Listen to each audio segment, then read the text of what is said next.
Welcome back mga kaaldab. Ito na naman po ang inyong lingkod, si Mr. Destiny. At napakaganda nga po ng pag-uusapan natin mga kaaldab.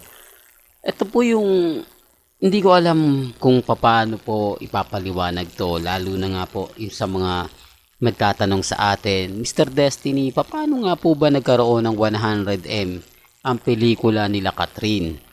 Hindi naman po ito masasabi natin tulad ng ginawa nila Julia Montes at Alden Richards. Di po ba?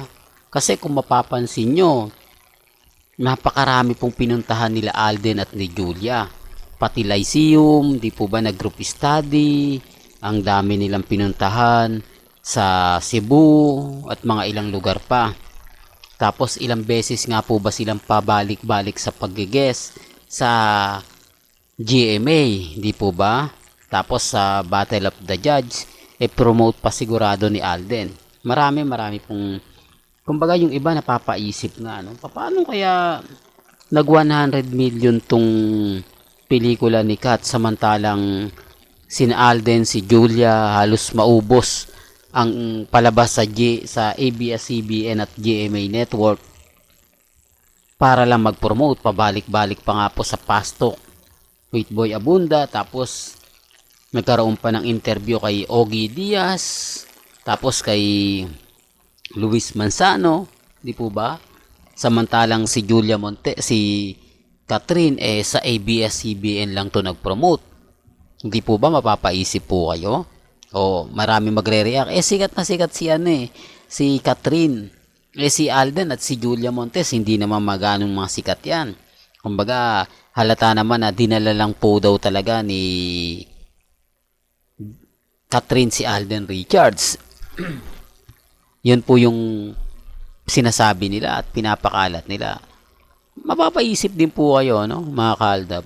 Papaisip din kayo kasi may mga point, may mga bagay-bagay na ganito ganyan, etc. etc. Di po ba? Sabi ko nga po sa inyo, dito po sa channel ni Mr. Destiny, talagang mapapaisip po kayo eh. Talagang, kumbaga, kung titignan ninyo at susuriin, na parang may mali. Di po ba? Nag 100 million siya, wala namang ganitong black screening, wala namang bentahan ng ticket ng ganito. Di po ba? Although sabihin natin na, kumbaga, Catherine yan eh. Pero bakit yung pelikula nila ni Daniel Padilla nung Summer Fest, bakit nalugi? Issue na naman yan, Mr. Destiny. Alam mo, kaya ka nababas ng fans ni Kat at ni Daniel eh. Kasi, kumbaga, kung ano-ano yung sinasabi mo, hindi, for the record lang po. Alam naman po natin at hindi lingid sa inyong kaalaman, nalugi nga po yung Metro Manila Film Festival yung nakaraang taon. At etong Summer Fest. Tapos may balita na ganyan. Di po ba? Kaya nga po minsan mapapaisip kayo eh. Minsan masasabi nyo na hindi naman kapanipaniwala yung mga bagay-bagay na ganyan para namang nakakapagtataka.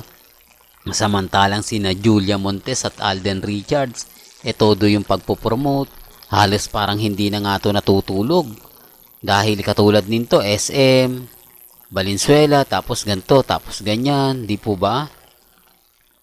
Sinasabi ko lang po ito para po sa kaalaman ng lahat kasi kahit Sabado, kahit Linggo, trabaho si Alden eh. Tapos may pelikula pa sila ni Sharon Cuneta, kaya yung iba po nagtatanong din sa atin, di po ba? Nagtataka, paano nag 100 million yon, Mr. Destiny? Kasi kung titignan mo naman at susuriin, may mali. Pero gaya na sinabi ko, wala po ako sa posisyon para ipilit yan. Ang sa akin lang naman po, binabasa ko lang naman po yung mga nagiging komento at yung mga nagtatanong, di po ba? Mahirap pong sagutin yung aligasyon na ganyan, di po ba? Na kung saan sinasabi ko lang po na si Alden, todo yung promotion, dalawa sila ni Julia Montes, pero hindi ata nakuha nila yung target na 100 million. Although masayang-masaya ng po 3 milyon pasasalamat ba naman eh, di po ba? Sinabi ni Alden Richards, doon pa lang panalong-panalo na tayo eh. Doon pa lang, kumbaga masaya ka na kasi yun nga po, di po ba 300 o 30 million na pasasalamat, di po ba napaka sarap pakinggan nun. Talagang yung puso mo, di po ba, masayang masaya na ramdam mo yung saya ni Alden Richards, tapos ni Derek Irene, na kumbaga sabihin na natin na yung 10 million lang, masayang masaya na sila, umabot pa ng 30, tapos etong second week hindi pa po inilalabas, tapos si Alden Richards na andyan, although sabihin natin mahihirapan na makuha yung 100M na nakuha nga po nila Kat. Di po ba? Kaya lang syempre, yung iba na kino-question. Yung iba nagtatanong.